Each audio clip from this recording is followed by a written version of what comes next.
Hello guys, welcome to my channel. So quick video lang, no. Nag-edit pa ako ng trip namin yesterday to from the house to the property, no. So pero sabi ko, kailangan ko ibigay sa inyo breaking news, yung mga kaganapan ngayon dito, no. So may mga nagtatanong kailan ba mangyari ang SHTF, kailan gagamitin yung mga preps namin. Well, kung nasa New York kayo, eto na yung simula. Kasi today, Monday, nag-start yung boycott ng mga truckers dito sa US. No? Okay? So, truckers, yung mga nagki-carry ng ng mga goods, no? Na binabiyahe papunta sa to and from, papunta sa New York and palabas ng New York. So, binoykot nila New York. So, expect daw na kung taga New York ka, o yung mga taga New York ngayon, mararamdaman nila at the end of the week, mawalan ng supply ang mga groceries. No? Buti nga iba, nabigyan ng warning na, oy, kung wala pa kayong stocks, mag-stock up na kayo. Pero, kung ngayon mo pa lang narinig tong video na to, or ngayon nyo pa lang nabalitaan to, well, it's too late. Kasi, starting Monday, today, Monday, hindi magdi-deliver yung mga truckers. Binoykot nila ang buong New York because of the ruling na ginawa nung Judge Arthur dyan na corrupt, no? Kinasuhan nila, ang nangyari kasi ganito yan, basically, kinasuhan nila si Trump ng lawsuit na walang biktima. Parang meron mangyayari yun. So yan, lawsuit na walang biktima. Ano ibig sabihin? Si Trump kasi nagbaro siya ng pera sa bangko against his property, against his house. Tapos nabayaran niya ng buo yung bangko, masaya yung bangko, pati interest nabayaran. Ngayon, naghanap ng ikakaso tong district attorney ng New York, no? Ay, in-inflate mo yung presyo ng bahay mo. Kaso yung bangko nga mismo na inutangan, hindi nagreklamo, masayang masaya. Ilang milyon ang kinita nila, no? So they made up a case, a lawsuit na wala naman talagang basihan. Kung totoo sinabi ko, no, walang biktima, yung mismong inutangan na bangko, Deutsche Bank, nabayaran in full with interest pa.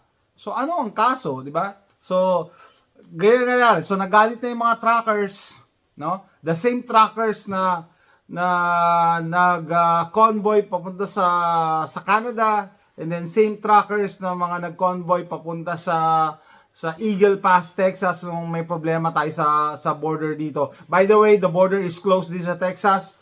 Ang galing ni Abbott, magtatayo daw ng base doon mismo sa border. So talagang hindi na mawawalan ng ng sundalo. Anyway, itong kaso ni Trump nga, no, napuno na yung mga truckers. Sabi, hindi na to F around and find out.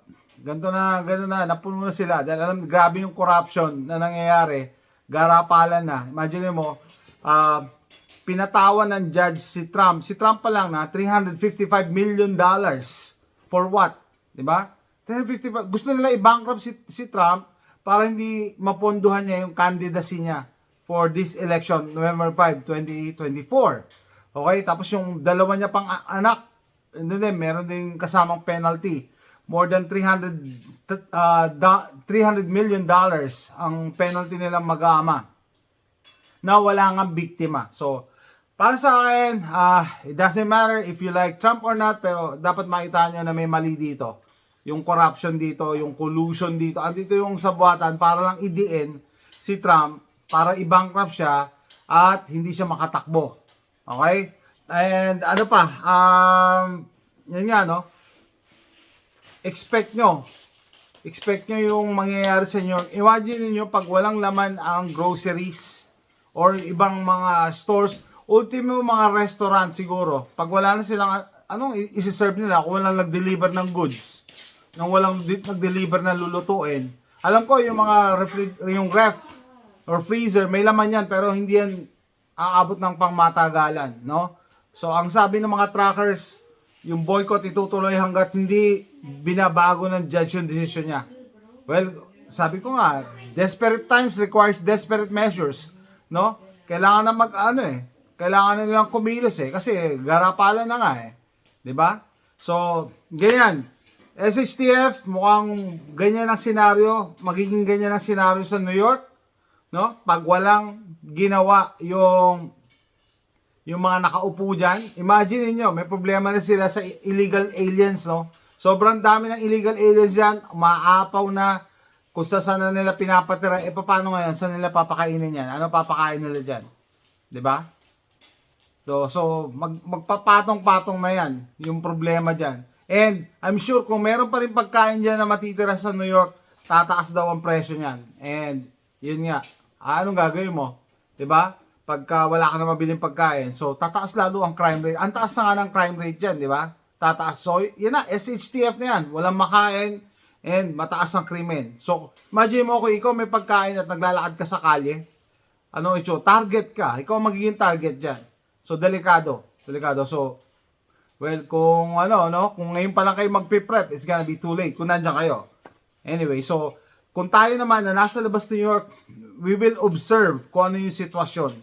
Kasi ito yung prime example. Ito peak na to ng, di ba sabi ko, this year, 2024, I think ito na yung tipping point na it could go sour, no? Yung mga preps natin, ito na reason bakit tayo nagpe-prep. So it just so happen na nangyari pa lang sa New York. Okay? And what else? May gusto pa akong sabihin eh. Yung mga trackers na to, no? United talaga sila. Si Chicago Ray, million views na siya sa TikTok or sa X. Ay hindi TikTok, sa X, sa Twitter. Okay? Actually, ni-retweet niya ni President Trump yung tweet niya, yung video niya, no? Calling out mga trackers. Sabi niya, mga trackers daw around 95 to 96% supports President Trump. So, wala talaga magdi-deliver diyan sa New York. By the way, kung hindi alam, yung trackers, no, either majority dito mga independent contractors. Ano ibig sabihin? Ikaw, kunyari ako, retired na, bumili ako ng sarili kong truck, magdi-deliver, kukuha ako ng mga load per contract yon. Ganun sila.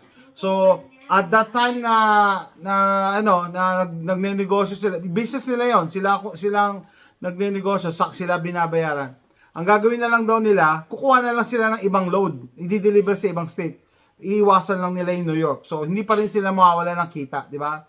So, and yet, papakita nila yung support for the American people and for President Trump. So, yan po ang development ngayon. Medyo delikado, lalo-lalo sa mga taga New York. And samahan mo pa ng illegal aliens na nandyan,